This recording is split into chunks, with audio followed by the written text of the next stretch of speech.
비유와 실상이라는 제목입니다.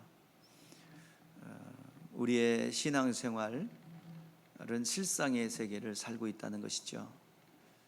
구약은 비유와 상징으로서 실상의 세계의 그림자와 같습니다.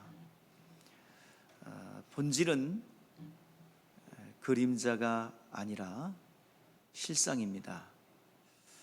성막이 또 성전이 비유와 상징이라고 한다면 그 성전의 실상이신 예수 그리스도는 본질이고 실체이고 실상입니다.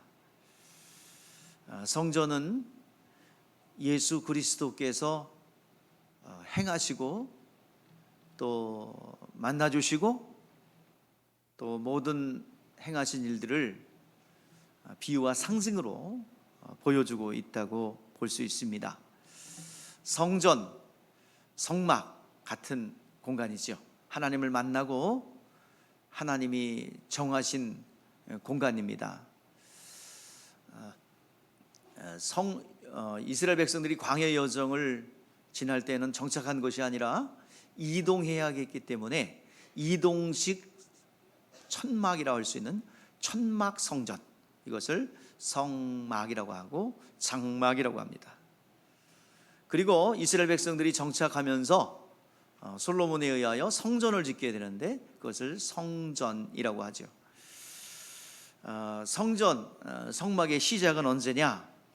이스라엘 백성들이 애굽에서 나오면서 그들의 애굽에 있을 때 그들의 신분은 뭐였어요?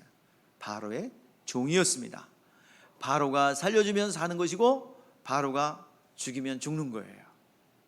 바로가 시키는 대로 하는 것이 그들의 종입니다. 그런데 하나님께서 그들의 기도를 들으시고 모세를 통해서 애굽에서 그들을 끌어냅니다. 그냥 안 보내주니까 10가지 재앙을 통해서 그 10번째 재앙이 장자의 초태생의 죽음이었어요. 사람이 됐든 짐승이 됐든 거기서 나오는 거예요. 내 백성을 보내라. 3일길쯤 가서 광야로 가서 그들이 나를 분향할 것이다, 예배할 것이다 라는 것이죠. 이제 하나님께서 이스라엘을 애굽의 종살이에서 구출해 내셨습니다. 그리고 홍해 바다를 탁 건넜어요. 홍해 바다를 건너는 순간에 그 홍해 바다를 다른 말로 이제 세례의 비유라 할 수 있는데, 성전을 출애굽한 이스라엘 백성들이 이제 애굽에서 나와서 홍해 바다를 딱 건너는 순간에 홍해 바다를 사건을 세례의 비유라고 그래요. 홍해 바다를 딱 넘는 순간에 그들은 신분이 바뀌어요. 뭐가 되냐면 하나님의 백성이에요. 하나님 백성 돼서 부러워요? 우리는 더 센 걸 가지고 있어요. 뭐야? 하나님의 자녀예요. 백성이 더 세요? 자녀가 세요? 네, 자녀가 세요. 백성은 종이에요. 우리는 자녀입니다. 여러분, 예수 믿어서 세례받은 분들은 하나님의 자녀입니다. 하나님께서 백성이기 때문에 구별됐어요. 백성은 백성으로서 어떤 구별된 모습을 가져야 될까? 백성으로서 구별된 것이 딱 두 가지입니다. 먼저 하나님의 말씀을 주셨다는 거예요. 백성이 아닐 때는 제멋대로 살았어요. 내가 원하는 방법으로 내가 원하는 시간에 하나님을 섬겼어요. 그러나 하나님께서 율법을 주심으로써 규칙을 딱 정했어요. 규례를 주었어요. 그리고 장소도 정해버렸어요. 성막이라는 장소, 성막의 지성소 위에 법궤 위에 있는 속죄소의 그룹 사이에서 내가 너 만나겠다. 천사가 날개 피고 있는 그 속죄소 위에서 내가 너 만나겠다. 하나님께서 만남의 장소와 섬김의 장소와 섬김의 방법들을 구체적으로 일러줌으로써 너희들은 제멋대로 섬기는 자들이 아니라 너희들은 구별된 자들이다. 너희들은 거룩한 자들이다. 거룩과 구별은 같은 말이거든요. 가도시라는 말입니다. 거룩한 구별된 백성, 뭐가 다르냐? 말씀을 맡았다 이 말입니다. 말씀하시고 그 말씀을 믿는 자에게 하나님은 당신을 나타내 주시는 구별된 백성이 되었습니다. 이제 그들이 애굽에서 종살이 했어요. 400년 동안. 근데 품삯을 하나도 못 받았어요. 그냥 먹여주고 입혀주고 그런 것만 받았어요. 종이니까. 그런데 애굽에서 나올 때 은과 금을 갖고 나왔어요. 그 모든 재물들을 성전 짓는데, 성막 짓는데 다 사용합니다. 여러분, 성막 짓는데요 수조 원이 들어요. 금은 보석을 비롯해서 가지고 나온 털, 그리고 가지고 나온 가죽, 가지고 나온 모든 실들을 다 동원합니다. 보석까지 다 동원합니다.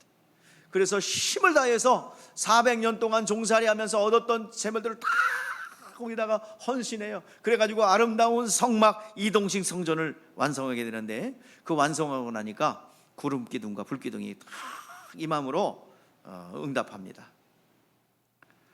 이스라엘 백성들이 그곳에 들어가서 제사장으로 대제사장으로 섬깁니다. 그때부터 이스라엘의 중심은, 신앙생활의 중심은 성전 중심의 신앙생활을 하게 되는 거예요. 이제 성전은 이스라엘 백성의 중심이 됩니다. 성전을 중심으로 모이고, 성전을 중심으로 행동하고, 성전을 중심으로 그들이 일이 이루어지고, 성전을 중심으로 그들이 정착을 하고, 성전을 중심으로 쫙 이루어집니다. 가나안 땅에 들어가서는 다윗을 통해서 가나안을 정복하고 나니까 나라가 통일되었습니다. 성막이 200년이 지나다니까 낡았어요. 너무나 구질구질합니다. 그래서 형편없이 없어졌습니다. 그런데 다윗이 볼 때에 자기는 백항목 궁궐에서 살거든요. 그래서 마음이 찔립니다. 그래서 하나님이 다윗이 그 성전을 짓고 싶었어요. 하나님이 허락지 않아요. 너는 피를 많이 흘렸다.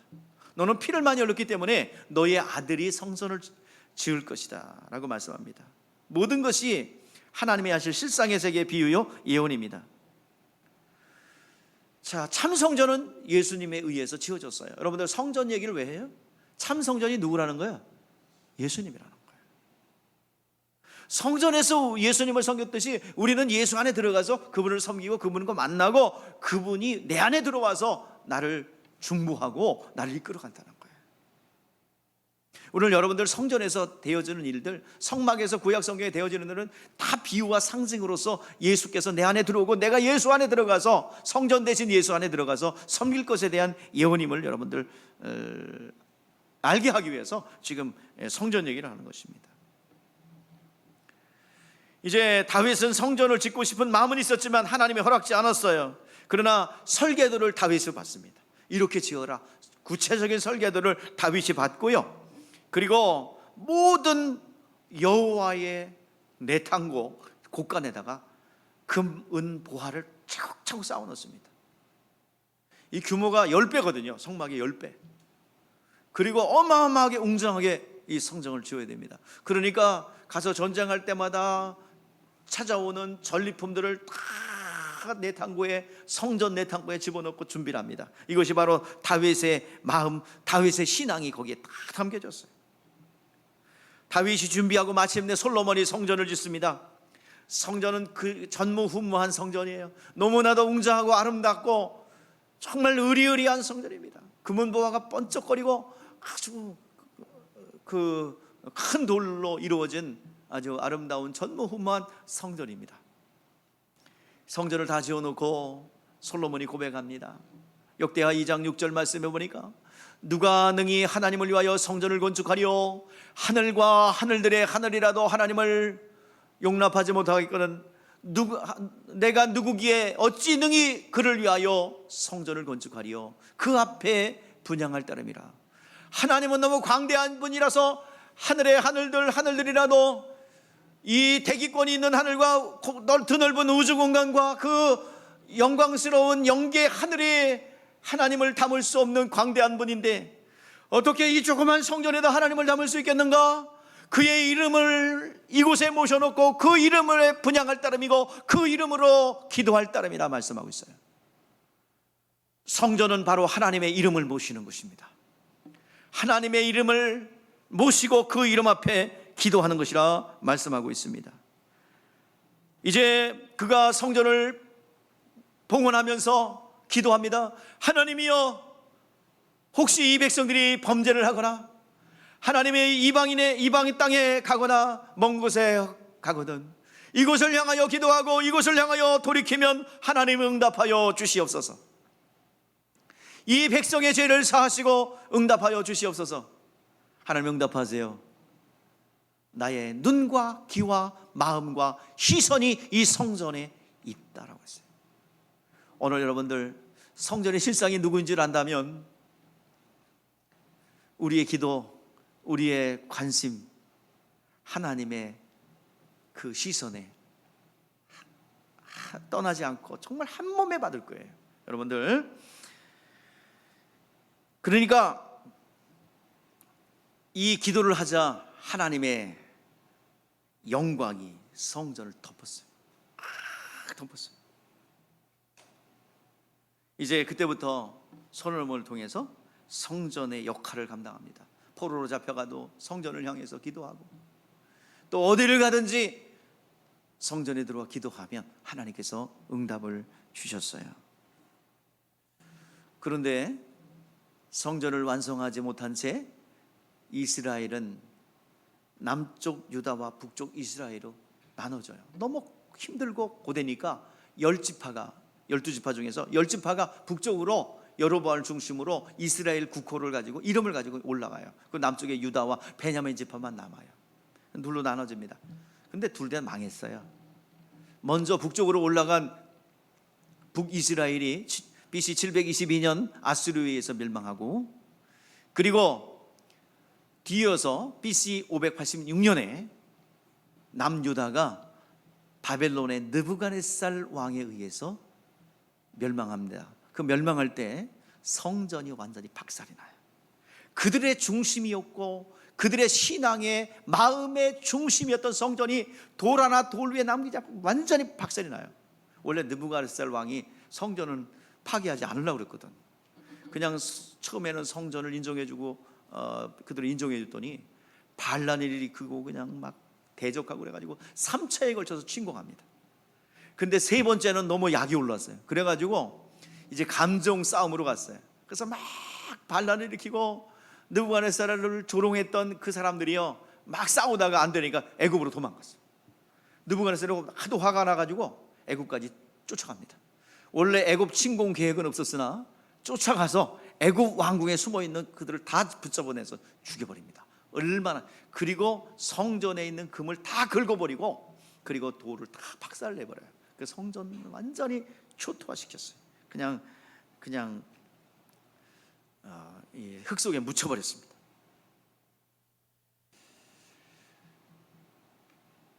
그들이 불신앙과 불순종 때문에 하나님의 성전이 모독을 당하고 완전히 파괴됐어요. 그리고 그곳에 있는 똑똑한 사람들을 죄다가 포로로 잡아갑니다.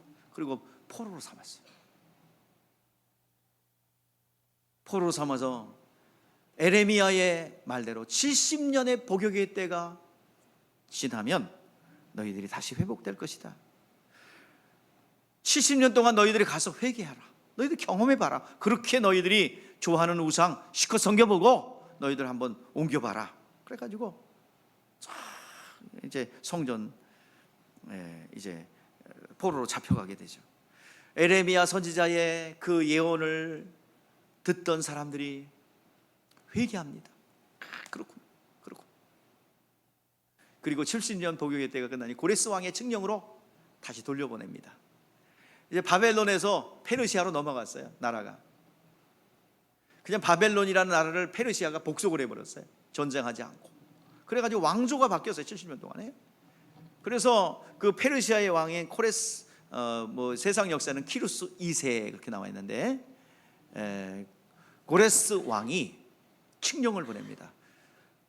옛날에 바벨론의 정책은 우수한 인재들을 붙잡아다가 훈련시키고 갈대 학문을 가르쳐서 관리로 등용하는 것이 바벨론의 정책이었다면 페르시아의 정책은 다릅니다. 다 돌려보내다. 그래서 그 지역사회에서 유능한 사람들이 그 지역사회를 잘 이끌어서 부자되게 해서 세금 내. 이게 정책이야. 그래서 돌아가. 너희들 여호와의 신을 섬기냐? 섬기는 거 보장해 줄게. 세금만 잘 내. 그래가지고 고레스식령으로 보냅니다. 1차, 2차, 3차 귀환이 이루어지게 되는데, 이스라엘 백성들이 우리는 선민인데, 우리는 하나님이 택했는데 왜 이렇게 어려움이 있지? 그들은 땅이 없고 나라가 뺏겨 70년이 지났어요. 여러분들 한 살 때 끌려가도 70년이 70살입니다. 10살 때 끌려가도 80세예요. 20세 끌려가면 몇 살이에요? 20세 끌려가면 90세. 잘하네, 산수. 그러죠. 노인 됐어요, 노인. 그러니 70년 동안 안식일도 못 섬겼고 아무것도 못해서, 그러니까 일반적으로 나라를 빼앗긴 거예요. 70년 동안 포로로 갔으면 다 잃어버려야 되는데 이스라엘 백성은 참 희한해요. 70년 동안 그들이 회개하면서 에레미야의 가르침을 따라서 그들은 땅이 없지만 땅이 없는 나라부터 시작했어요. 광야에서 시작했잖아요. 그러니까 땅이 없어도 그들은 늘 시오니즘, 지금까지 시오니즘을 가지고 있어요.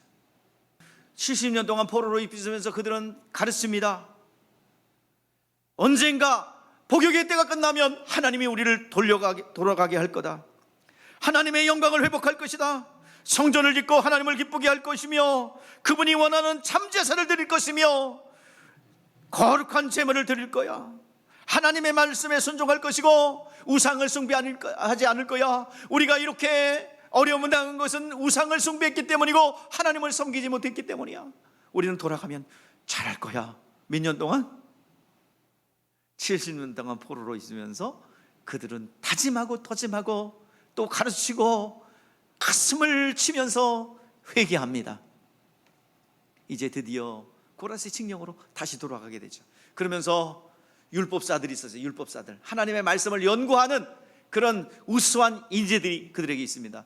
왜 이 나라가 선민이고 하나님의 백성이고 하나님의 축복을 받은 민족인데 왜 이렇게 어려움을 당하느냐? 하나님의 말씀을 어겼나 보다. 그러면 우리가 연구해보자. 그래가지고 하나님 말씀을 참 연구했더니 옳거니 첫 번째, 하나님의 말씀을 안 지켰구나.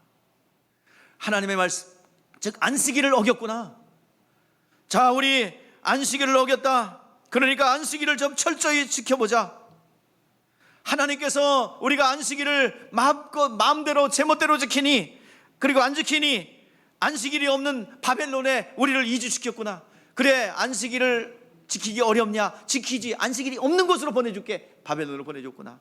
우리 다시 한번 깨닫고 돌이키자. 안식일이 원인인 것을 알았어요. 두 번째, 하나님의 성호, 하나님의 이름을 모독한 데 있습니다.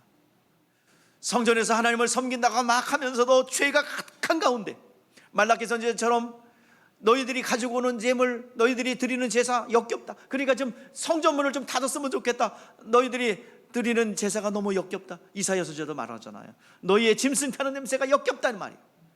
하나님 앞에 회개하고 동의와 자복함이 없이 형식만 남았어요. 야, 잘못했다. 내가 죄 졌어. 어저께 범죄했구나. 양 한 마리 잡아라. 양 한 마리 드려라. 이런 식이에요. 하나님께서 그 율법의 정신과 제사의 정신을 모른 채 양 한 마리 잡아라. 돈 갖고 그냥 막 하는 거예요. 형식화됐어요. 하나님께서 너희들이 짐승 타는 냄새가 역겹다. 너희의 성전문을 닫았으면 좋겠다 할 정도로 말라기 선지자와 이사야 선지자가 한탄합니다. 세 번째 원인을 찾았어요. 두 번째 원인은 하나님의 성호를 모독한 것이고, 죄악이 있는 가운데 하나님을 그냥 예배했어요. 제사를 드렸어요. 자, 세 번째 원인은 11조를 도둑한 죄가 있다. 11조는 하나님께 나아가는 표시인데 11조를 도둑했기 때문에 하나님께서 유혹으로 역사하사 11조 할 수 없는 것으로 여러분들 저주한 것입니다. 안 해도 되는 것으로. 여러분, 11조 하기 어렵습니까? 아깝습니까? 11조는요 하나님께 돌아온 표입니다. 누가 강요해서 협박해서 하는 게 아니에요. 신앙이 제대로 들어가면 제일 먼저 가르치지 않아도 원적 본능부터 물어보는 것이 11조입니다. 새 가족들이. 말라기 선지자를 통해서 이것이 증명됩니다. 야, 돌아와라, 돌아와라. 너희들 왜 하나님께 도둑질 하느냐?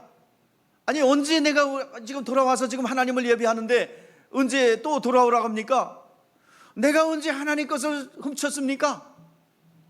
자, 우리 8절 한번 읽어볼까요?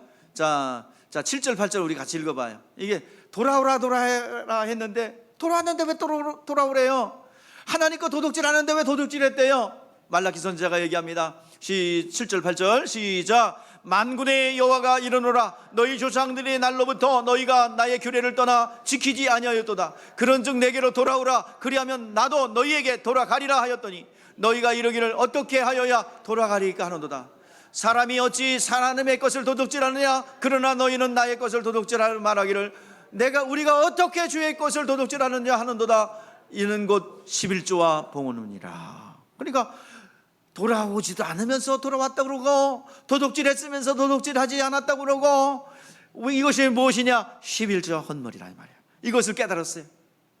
하나님의 11조를 도둑질했구나. 여러분, 11조라는 것은 단순하게 돈이 아닙니다. 하나님 앞에 순종하는 11조는 돌아오는 겁니다. 이 땅의 모든 것을 주지 않으면 내가 살 수 없음을 고백하는 겁니다. 물질의 주인은 하나님이십니다. 하나님이 주셔야 삽니다. 하나님이 주시는 것만 살겠습니다. 그걸 최초로 고백한 자가 누구예요? 아브라함이 창세기 14장에서 말씀했죠. 지극히 높으신 하나님과 천지의 주제이신 하나님을 깨닫게 되자 나는 지극히 높으신 하나님과 천지의 주제이신 하나님을 의지하며 살겠습니다 라고 고백하면서 11절 드리죠. 분명히 예수를 안 믿는 사람들은 물질이 주인이에요. 거기에 따라서 움직입니다.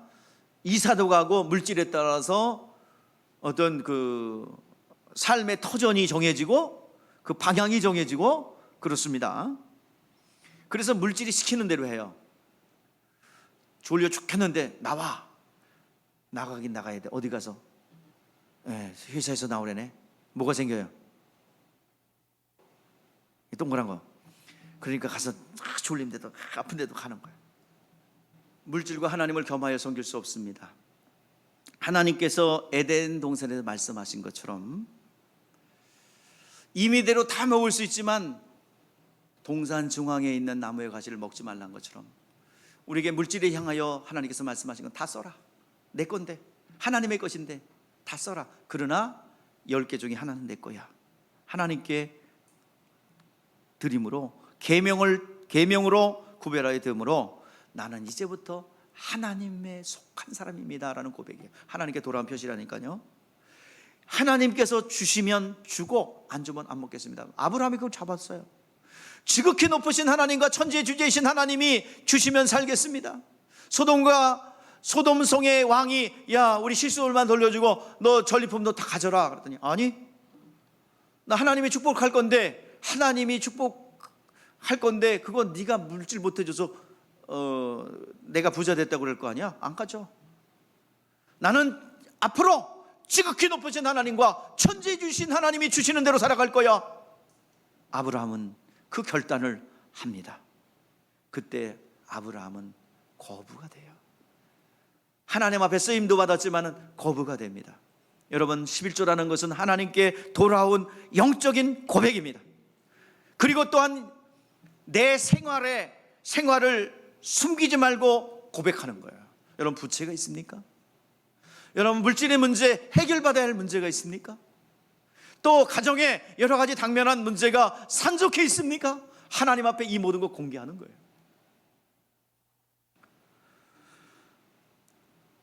내가 너를 살펴보겠다는 거예요. 네가 나를 의지했느냐? 실질적으로 의지하는 삶을 너희가 살길 원하여 온전한 11조를 고백했냐? 그렇다면 내가 너를 살펴보고 감찰하겠다. 함께 살자는 겁니다. 내 문제를 내게 옮겨 놓으라. 내가 너를 도울 수 있도록, 네가 어려움 있고 고통이 있을 때 내가 도울 수 있도록 너 자신을 공개하라. 여러분 돈 몇 푼 내는 게 아니에요. 온전한 11조는 나의 모든 영적인 상태와 물질과 모든 소유를 하나님 앞에 올려놓는 겁니다. 하나님이 책임질 수 있도록 약속하잖아요. 말라기 3장 10절에서 나의 집에 양식이 있게 하여 이것으로 나를 시험하여 복을 쌓을 것이 없도록 붙지 않아 보라. 하나님을 시험하는 걸 허락지 않았어요. 그러나 한 가지 말라기 3장 10절에 허용합니다. 이것으로 나를 시험하여 복을 쌓을 것이 없도록 붙지 아니하나 보라. 이게 세 번째. 여러분, 반드시 나의 형편과 질병의 문제, 가정의 여러 가지 해결할 문제, 여러분 부채의 문제 있습니까? 주님 앞에 올려놓길 바랍니다. 공개하길 바랍니다. 하나님이 일할 수 있는 공간을 여러분 열어놓을 수 있기를 주의 이름으로 축복합니다. 단순하게 여러분 시험에 든 사람들 11조 잘하다가 그 신앙에 빨간불이 들어오는 게 뭔지 아세요? 아까워. 뭐가?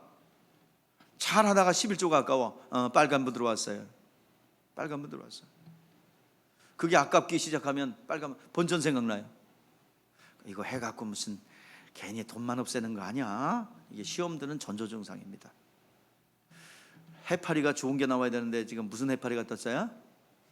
나쁜 해파리, 질병의 해파리, 손실의 해파리, 그리고 사기꾼의 해파리가 쏙 덤슬덤슬 일어나가지고 이제 예고편이에요.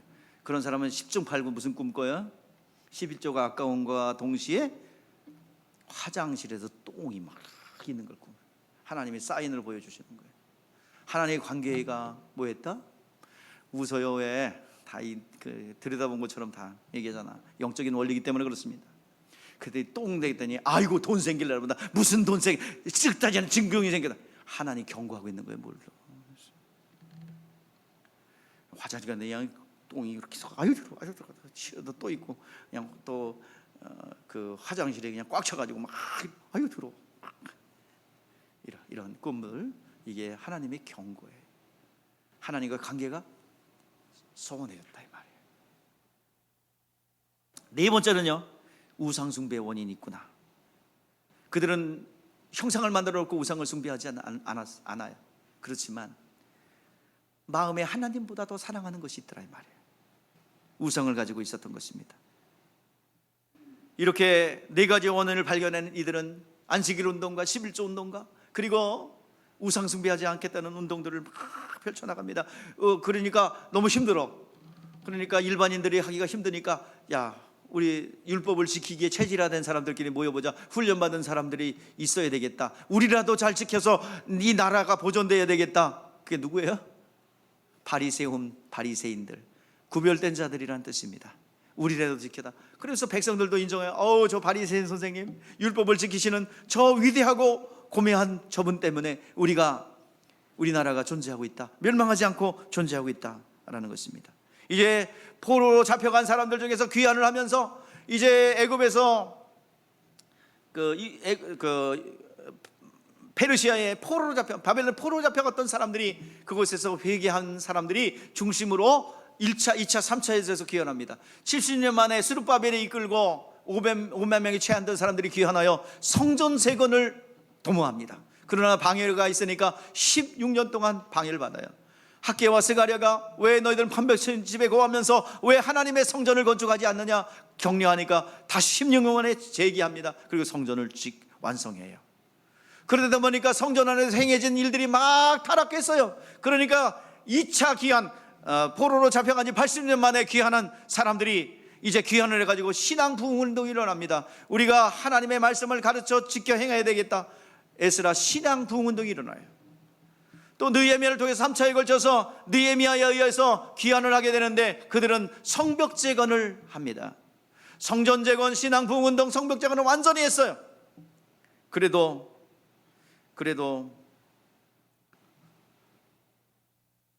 재건을 완전히 해갖고 완성해갖고 수많은 비용과 그들의 인력, 여러분들 포로로 잡혀 있으면서 성전 짓겠다는 게 얼마나 어려워요. 정말 여러분들 피 같은 가난을 쪼개서 성전을 재건했어요. 그냥 피를 짜낸 것 같은 것으로 성전을 재건했죠. 그러나 솔로몬 성전에 비하면 너무 초라합니다. 너무 그래서 막 우는데 마음에 기쁨의 눈물도 있고, 솔로몬의 성전을 보았던 사람들은 너무나도 초라하니까 너무 한탄을 하면서 우는 사람도 있고, 정말 모든 것을 절제하고 죽을 각오로 이걸 세웠어요. 그리고 낮에는 일을 했고 한쪽에서는 칼 들고 침략을 하니까, 그러니까 일부는 지키고 전쟁을 하고 일부는 성전을 짓고 막 이것을 하면서 얼마나 피곤해요. 자, 그렇게 힘들게 지켰고, 그런데 이스라엘 백성들이 신앙의 중심이 성전에 있는 것을 알고, 이제 로마 정부의 분봉왕이었던 대헤롯, 2살 이하의 어린아이들을 다 죽인 이 대헤롯이요, 유대인들이 환심을 사기 위해서, 그들은 에서의 후손들이에요. 이두메 사람이거든요. 다른 민족을 분봉왕으로 세워서 로마가 책봉합니다. 다른 민족을 왕으로 삼아요. 그래서 그게 헤롯이야. 그러니까 헤롯이 잘 유대인들을 다독거리기 위해서 성전을 웅장하게 재건해요. 성전에 부속 건물을 짓고, 그 기간이 46년 동안 계속 짓고 있었어요, 헤롯이. 자, 이스라엘 중심에는 성전이 있고 웅장한 성전이 재건되고 있는 가운데, 지금도 계속해서 짓고 있는 가운데 예수님이 한마디 하는 거예요. 충격적인 발언한 거예요. 성전을 헐라 사흘 만에 일으키리라. 이스라엘의 신앙 중심이 성전에 있는데 포로로 잡혀갔을 때도 오마불망 다시 귀환해요. 이 성전을 지어야 되겠다. 헤롯이 그들의 민심을 달래기 위해서 성전을 재건해 줬는데, 예수님은 한 번에 얘기합니다. 뭐요? 성전을 헐라 사흘 만에 일으키리라. 깜짝 놀라죠. 아니, 어떻게 지어졌는데, 어떻게 정성을 들였는데 성전을 헐어버리래? 충격이죠. 제자들도 이해가 안 돼요. 예수께서 그 말 한 거예요. 성전의 실상이 누구예요? 예? 자, 얘기해봐. 졸다 가도 빨리. 예? 이 성전의 실상이 누구야? 예수님이죠. 성전은 비유와 상징이에요. 참것이 왔으니 이제 그림자를 보내라. 참것이 왔으니까 이제 그림자는 진리를 소유하라는 거예요. 성전은 비유지만 성전의 실상, 예수는 실상입니다. 그를 의지하라는 거예요. 이러한 장막은 현재까지 비우니 개혁할 때까지 맡겨둔 것이라 했습니다. 예수께서 오시면 이 모든 것이 실존이 오기 때문에 모든 것이 이제 그림자에 불과하다, 비유와 상징에 불과하다는 것입니다. 예수가 성소라고 할 때 예수가 성전이기도 하고 대제사장이기도 하고 화목제물이라는 의미가 들어가 있습니다. 예수의 피로 드리는 속건제 제물이고 그 피를 가지고 들어가는 대제사장이며 우리로 하여금 속죄받고 하나님을 만나 뵙게 하는 성수가 되십니다. 히브리서 9장 22절의 말씀에 보니까 피 흘림이 없은즉 제사함이 없느니라. 양의 피 흘림으로 육체가 복을 받았지만 그 영혼이 신령한 복을 받은 적이 없습니다. 양의 피로 인하여 이 땅에 이제 그가 육체의 죄에서 벗어났고 육체의 저주는 벗어났지만 영혼의 문제는 해결한 적이 없습니다. 그래서 우리가 이제 참 성전이신 실상이 왔어요. 영혼이 거듭나고 영혼이 체험하는 실상의 세계가 왔어요. 자, 그래서 이스라엘 백성들이 성전에 들어가서 섬기고 또 하나님을 만났죠. 근데 이것이 예수 안에서 이루어진다는 거예요. 자, 그러면 우리가 성전 안에 들어간다는, 예수 안에 들어간다는 의미가 뭘까요? 예수 안에 우리가 어떻게 들어가고 예수가 우리 안에 어떻게 들어올까요? 우리는 실상을 경험하는 것입니다. 성전에 들어가서 이스라엘 백성들이, 구약 성도들이 성전에 들어가서 하나님을 섬기고 만나는 거, 이거 비유와 상징이에요. 예수께서 오셔서 그대로 행할 일에 대한 예언이에요. 우리는 예수 안에 들어가고 예수가 내 안에 들어오는 거예요. 그러면 어떻게 우리가 예수 안에 들어갈까요? 자, 사도행전 2장 38절에서 말씀하고 있습니다. 베드로가 이르되 너희가 각각 회개하여 각각 예수 그리스도의 이름으로 죄사함 받고 죄사함을 받으라. 그리하면 성령을 선물로 받으니. 예수의 이름으로 뭐 받으래요? 세례를 받으라. 또한 사도행전 3장 19절 말씀에 그러므로 너희가 회개하고 돌이켜 죄 없이 함을 받으라. 이같이 하면 새롭게 되는 날이 주위로부터 이룰 것이요. 또 마태복음 28장 19절에 아버지와 아들과 성령의 이름으로 세례를 주고 내가 너희에게 분부한 모든 것을 가르쳐 지키게 하라. 자, 우리가 세례라는 것은 그리스도와 연합입니다. 우리가 세례 받을 때 우리는 어디 안에 들어가요? 성전된 예수 안에 들어가서 그 안에서 하나님을 섬기고 만나는 겁니다. 여러분, 앞에서 여러분들 처음 듣는 분들은 좀 어려울 수 있는데 충분하게 앞에서 성막과 성전의 이해를 해야 이해할 수 있어요. 셀그룹에서 여러분들 반드시 설명해서 이것을 보충해 줄 수 있기를 바랍니다. 세례를 통해서 예수 성전의 실상 안에 우리는 들어가는 거예요. 그곳에 들어가야 섬길 수 있습니다. 성전 안에 들어가야 합니다. 내가 그 안에 들어가서 은혜를 받고, 그리고 은혜를 받고 성령 받고 하나님을 섬길 수가 있는 거예요. 세례를 통해서 우리가 하나님 안에 들어갔어요. 그러면 예수가 우리 안에 들어와야죠. 자, 세례 받고 물에서 올라올 때 성령이 비둘기처럼 임했다고 그랬어요. 그래서 우리가 성령 받으면 예수가 누구 안에 들어오는 거예요? 내 안에 들어오는 거예요. 그래서 여러분, 우리가 만인 제사장이라고 그래요. 우리를 제사장이라고 그래요. 구약시대는 제사장만 제사장이라고 했는데 지금은 만인 제사장이래요. 우리 모두가 제사장이래요. 누가 제사장이냐면 성령 받은 사람이 제사장입니다. 베드로전서 2장 9절 말씀에 너희는 왕 같은 제사장이라. 왕은 두려워하지 않습니다. 제사장은 제사장인데 하나님을 섬기긴 섬기는데 두려워하지 않고 왕처럼 섬기는 왕 같은 제사장이다 이 말이에요. 그래서 성령 받는 순간에 말씀이 나타나는 건데, 무슨 말씀이 나타나냐면 성령 받는 순간에 예수가 내 안에 들어와서 우리 요한복음 14장 20절 말씀에 그날에 내가 아버지 안에 너희가 내 안에 내가 너희 안에 있는 것을 너희가 알리라. 그러니까 성령을 다 받은 것은 뭐야? 예수가 내 안에 들어왔다는 말씀의 실존이 경험되어지는 것입니다. 세례받음으로 예수 안에 내가 들어갔어요. 그리고 성령 받음으로 내 지성소 안에, 성소 안에 성령이 들어오셨어요. 이제 그때부터 성령을 받은 사람들은 주님께서 성전 삼고 지성소 삼고 우리 안에 들어와 우리를 다스리고 통치하고 이끌어 가시는 거예요. 이제 예수 이름이 내 안에 들어가 있고 나는 그 이름을 섬기는 자요, 성령은 내 안에 들어오셔서 성령을 나를 이끌어가는 신분이 되는 것입니다. 그런데 이 성령을 받은 사람들은 물구멍을 반드시 통과해야 돼요.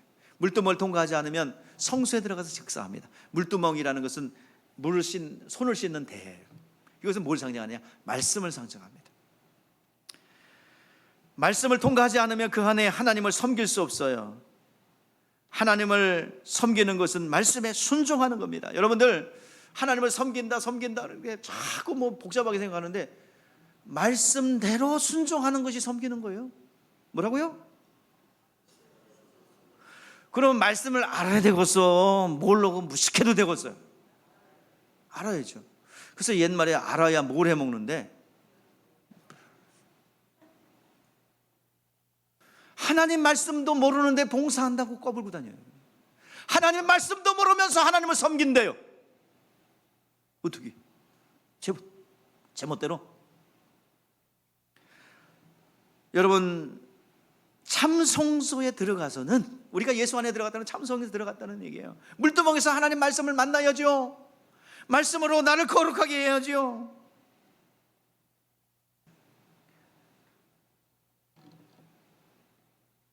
성경은 영생의 말씀입니다.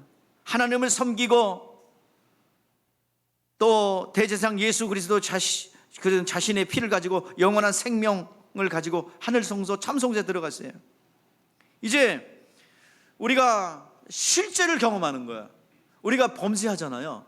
자, 우리의 영혼 지성소 안에 누가 계세요? 예수 이름이 들어와 있죠. 예수님이 들어와 있는 거예요. 성령으로. 하늘 보좌에 누가 계시고 인자 되신 예수님이 계시고, 우리 안에는 뭐가 들어와 계세요? 예수의 이름이 들어와 계세요. 이름이나 본질이나 분리될 게 없어요. 하늘이나 있으나 여기 있으나 똑같아. 그러면 우리가 죄를 범하잖아요. 그러면 지성소 안에서 죄를 범하죠. 우리 지성소잖아요.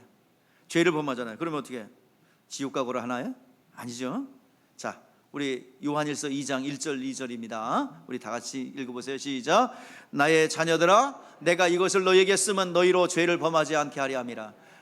만일 누가 죄를 범하거든 아버지 앞에서 우리에게 대언자가 있으니 곧 의로우신 예수 그리스도시라. 그는 우리의 죄를 위한 화목제물이니 우리를 위한 뿐 아니요 온 세상을 위한 위함이라. 여러분들, 우리가 죄를 범하면, 지성소 안에서 죄를 범하면, 예수여 나의 허물을 용서하여 주셔서, 오늘 고백했잖아요. 나는 죄인입니다. 나를 용서해 주셔서. 그러면요, 중보자 되신 예수 그리스도께서 뭐 하시느냐? 하나님 아버지께 기도하고 구하십니다. 내가 저를 위해서 피 흘렸나이다. 내가 저를 위해서 채찍에 맞았나이다. 저가 하는 회개는 참입니다. 실제로 용서하여 주시옵소서. 그 순간 영혼의 자유가 옵니다. 그냥 이론 교리가 아니라 실질적인 경험이 우리 가운데 있어야 되는 거예요. 여러분, 하나님께서 자유를 주지 않으면 아무리 예수는 용서의 이름입니다, 용서해 주셨습니다, 우겨대도 자유가 없어. 진짜 그런가? 그런데 하나님이 주시는 자유, 하나님이 주시는 평안, 하나님이 주시는 제사함, 하나님이 주시는 행복이 내 안에 경험되어 주어야 합니다. 이것이 하나님이 주시는 실상의 생애, 진짜로 경험되어져. 평안도 오고 안정도 주고, 이게 실상이에요. 실질적으로 제사함 받았다면 자유로워야죠. 죄책감에서 벗어나야지요. 이것을 체험하지 않고 교리로 그렇대더라가 아니에요. 그렇대더라 이 신앙이 아니에요. 우리는 비유 안에 있는 자들이 아니라 어떤 자들이에요? 실상 안에 있는 자들입니다. 진짜로 제사함 받은 거고, 진짜로 평안한 것이고, 진짜로 우리는 자유를 누리는 것이에요. 이것이 참된 신앙입니다.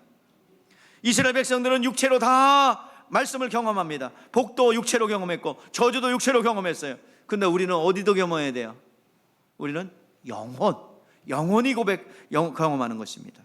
영혼이 하나님의 말씀을 고백해야 되는 것입니다. 육신의 문자는 그림자입니다. 하나님이 주시는 것은 육신의 것으로 주는 것이 아니라 빼앗기지 않은 영원한 것, 누구도 뺏어갈 수 없는 영적 차원, 영혼에 경험하게 한다 이 말이에요. 영혼이 경험하지 않고 육체가 경험한 거는 3일 가요. 다 뺏겨요. 이스라엘 백성들이 홍해바다 건너놓고 당장 3일 딱 지나니까 물이 없으니까 왜 우리를 애굽에서 이 끝까지 건져낸 거야? 아니, 그렇게 찬양하고 경배하고 홍해바다를 건너고 나서 춤추며 찬양하던 그들이 3일 만에 물 없으니까 모세가 원망합니다. 육체적인 섬김은 3일 가요. 근데 영혼의 체험은 뭐야? 영원히 가요. 여러분, 중풍병자가 주님 앞에 왔습니다. 주님 앞에 왔는데 그냥 너 나았을 수도 있으니까 그냥 나았다고 그래, 그랬나요? 예? 중풍병자 왔을 때 예수님 뭐라 그래요? 소자야, 죄사함 받았느니라. 자, 침상에 누운 중풍병자들을 데려왔는데 소자야, 죄사함 받았느니라. 그리고 죄사함 받았으니까 나았다고 그래. 진짜 나야죠. 뭐라고 그랬어요? 체험하죠. 뭐라고요? 침상을 들고 일어나라. 이게 죄사함의 실존이에요. 경험이에요. 오늘 성도 여러분, 반드시 하나님의 말씀의 나타남이 여러분 가운데 있기를 바랍니다. 이게 말씀의 실존, 우리는 실상의 진리의 신앙생활을 하고 있는 겁니다. 주님의 음성이 영혼에 경험되어야 합니다. 영혼에 체험되어야 합니다. 그것을 믿으세요. 그걸 신뢰하세요. 12의 혈루증 여인이 예수님의 옷자락을 만졌어요. 옷자락만 잡아도 낫겠다는 믿음이 있어요. 근데 닿는 순간에 병이 떠났어요. 하나님의 손길이 자기에게 임했다는 것을 압니다. 병이 나은 줄 영혼이 먼저 깨닫게 된다는 얘기예요. 마가복음 5장 29절, 이에 혈루 근원이 마름에 병이 나은 줄 몸에 깨달으니라. 알게 된다는 얘기예요. 체험이기 때문에 아는 거예요. 교리이기 때문에 아는 게 아니라 체험이기 때문에 아니라 이 말이야. 실질적으로 내 안에 병이 떠나가는 역사가 있게 되는 것입니다. 그래서 성경에서 얘기합니다. 사랑하는 자여, 내 영혼이 잘되가 같이 범사가 잘되기를 내가 간구하노라. 너희는 먼저 그의 나라와 그의 의를 구하라. 그러면 이 모든 것을 더하여 주시겠다 그랬어요. 영혼이 먼저 깨닫고 들으면 육체의 문제 해결되는 거예요. 질병의 문제, 가난의 문제, 영의 문제를 해결하시기를 바랍니다. 영적인 묶임이 있는데 여러분, 배 아플 때 뭐 받아야 돼요? 빨간 약을 바릅니까? 파카스를 바릅니까? 배 아프면 어떻게 해야 돼요? 소화제를 먹든지 배탈약을 먹어야지. 빨간 약과 파카스를 바르면 백날 발라도 안 낫습니다. 마찬가지예요. 여러분, 근원적인 영혼의 문제가 해결되길 주의 이름으로 축복합니다. 얼굴에 뭐가 났어요? 얼굴에 뭐 나는 거 발라봐야 소용없어요. 속에 장을 고쳐야지. 나는 것 때문에 고민하고 막 뭐 발라봐야 소용없다 이 말이에요. 속 사람을 고치면 돼. 마찬가지예요. 영혼의 문제 해결하기를 주의 이름으로 축복합니다. 누가복음 10장에 보면 마르다와 마리아가 있어요. 그 집에 예수님은 자주 그 나사로 집 그 나사로가 살고 마리아 마르다가 오순도순 살아요. 그곳에 방문했어요. 그런데 예수님과 제자들이 많이 와서 음식을 대접하는데 마르다가 열심히 준비합니다. 막 거기 가서 막. 그래서 예수님이 전도 만들어라. 그래서 전도 만들고 감도 좀 해봐. 감사도 했고 감도 사오고 해가지고 열심히 음식을 준비하는데 아주 얌체가 하나 있네. 누구야? 마리아가 예수님 발 앞에서 자기를 하나도 안 도와줘요. 그래가지고 일반 보통 같으면 어떻게 돼요? 우리 집 상황을 생각해 봤어요. 나영이와 주영이, 아마도 주영이가 말씀 앞에서 이렇게 앉아 있을 것 같아. 근데 그랬을 거예요. 주영이를 저쪽으로 안 그러고서 혼자 그래서 저쪽으로 와서 막 조대고 배를 꼬집고 혼자서 아마 그렇게 했을 것 같아요. 그런데 그렇게 하지 않고 마르다는 예수님에게 가요. 내가 분주하니까 저 마리아를 나를 돕게 하소서. 왜냐하면 말씀의 자리에 앉는 순간에, 말씀을 소유한 순간에 그는 예수님의 제자예요. 인간이 마음대로 할 수 없어요. 저도 하나님의 사람으로서 딱 기름 붓고 나서는 부모님이 저를 일을 못 시켰다고 얘기하잖아요. 항상 뭘 시키려고 그러면 비가 와, 천둥벼락이 쳐. 그래서 어머니가 흔들었어요. 쟤는 하나님이 일을 못하게 방해를 놓으라. 내가 지금 알았다니까. 그때 당시 내가 재수가 좋은 사람이고 농땡이에 어떤 그 기름 부음이 있는 줄 알았는데 지금 생각하니까 뭐예요? 중학교 1학년 때 하나님 기름 붓거든 나한테. 내가 너를 지명하여 불러나니 어디 나의 종을 네가 부모라 된 자로서 부려먹을 수 있어. 나의 종인데. 이거 지금 우스갯소리 하는 게 아니라 진짜입니다. 진짜예요. 하나님의 종들은 하나님이 부려먹지 사람들이 어떻게 부려먹을 수 있는 게 아닙니다. 지금 여기서 지금 그 본문에서 이야기를 하고 있는 거예요.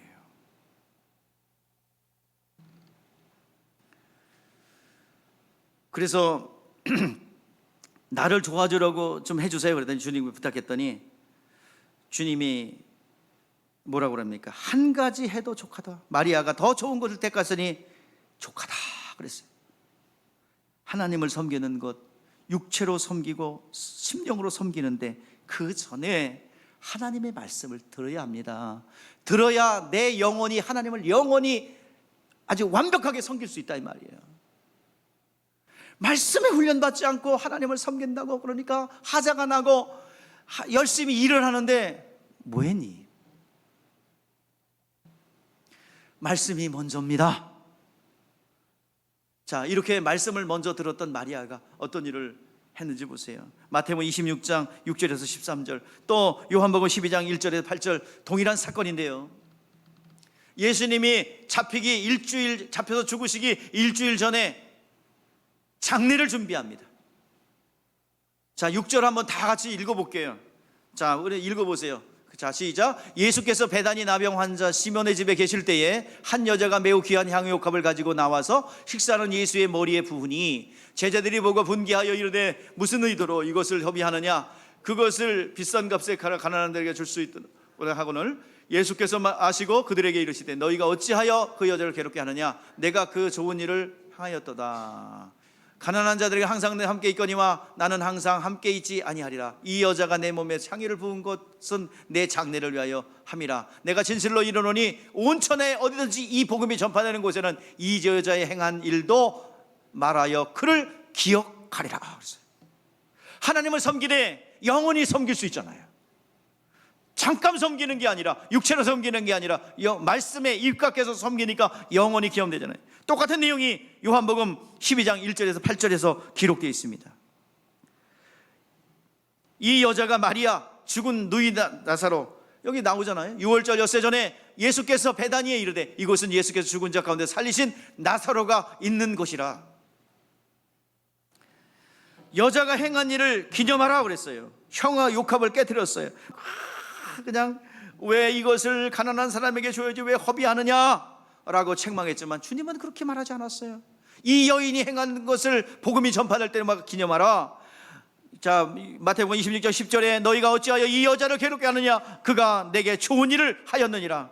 또 요한복음 12장 7절 8절 말씀에 보니까 예수께서 이르시되 그를 가만히 두어 나로 장례할 나를 위하여 그것을 간직하게 하라. 가난한 자들에게 항상 함께 있거니와 나는 항상 있지 아니하리라.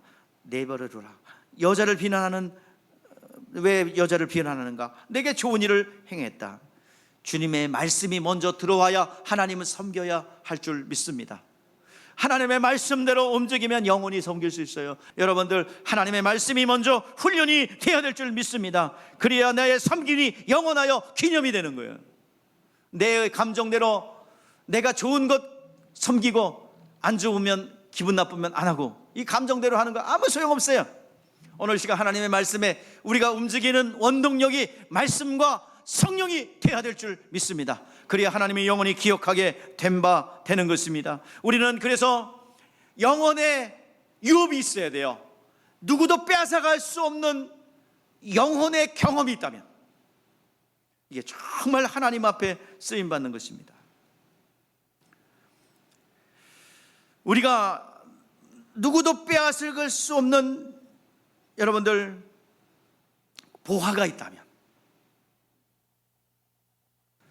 주님만 높여드리고 주님만 빼앗기지 않는 믿음이 있다면, 하나님을 잘 경외하고 하나님을 섬기려는 그 마음이 있다면 하나님은 당신을 나타낼 거예요. 그 마음이 중심이에요. 의지가 중요합니다. 나는 영혼에 체험하기를 원합니다. 영혼이 잘 되길 원합니다. 그러면 하나님께서 역사하실 거예요. 하나님을, 당신을 은밀하게 나타내므로 영혼이 경험하게 할 겁니다. 영혼이 경험하게 하면 누구도 빼앗아갈 수 없는 자원이 됩니다.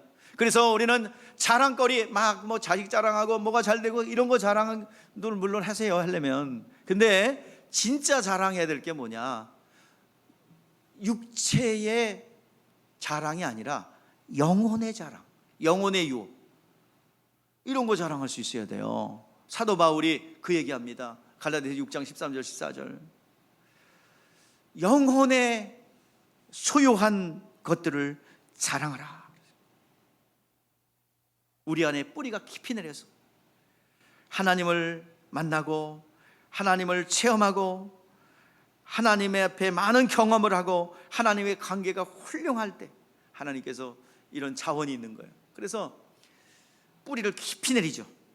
하나님의 체험과 하나님의 경험과 하나님의 일하심이 내 삶 속에 영혼의 경험되어 있지 않다면요, 여러분, 잘 박힌 닷과 같아서 파도가 쳐도 폭풍우가 쳐도 흔들려질지언정 거기서 떠나가지 않아요. 딱 버팁니다. 그 버티면 언제든지 더 이제 잔잔한 때가 오고 더 그 자리를 지키면 더 풍성해지는 거예요. 여러분, 나무는 뿌리를 자랑하지 않습니다. 뿌리가 깊어요. 그렇게 자랑하지 않아요. 뿌리가 깊으면 뭐가 많이 맺어요? 열매를 많이 맺죠. 뭐로 자랑하는 거예요? 열매를 자랑하는 거예요. 여러분, 나무라고 한다면 수많은 신령한 열매가 여러분 가운데 맺혀지기를 바랍니다. 뿌리가 깊은 거 자랑하지 말고 정말 하나님의 열매로 여러분들을 자랑할 수 있는 영적 유업이 많은 여러분 되시기를 주의 이름으로 축복합니다. 기도하겠습니다.